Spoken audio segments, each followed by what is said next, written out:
এই নতুন একটা দোকান উদ্বোধন হইল জেলখানার পাশে।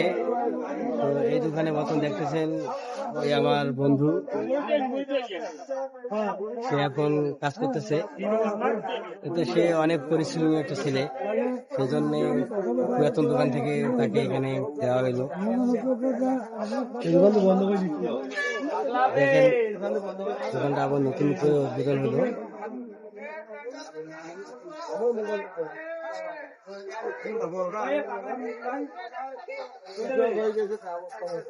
জেলখানার পাশে এই দোকানটা, মেডিকেল মোড়ের সামনে।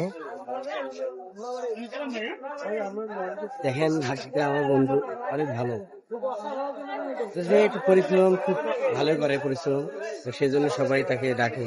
তো এই নতুন দোকানে ওকে ইনভাইট করেছে, যত ভেতরে ভালো হবে আমার এই বন্ধুটা। আর আমার এই বন্ধুরা তো সবাই দোয়া করবে, কিন্তু তো ভালো থাকে, আল্লাহ তাকে সুস্থতা দান করে।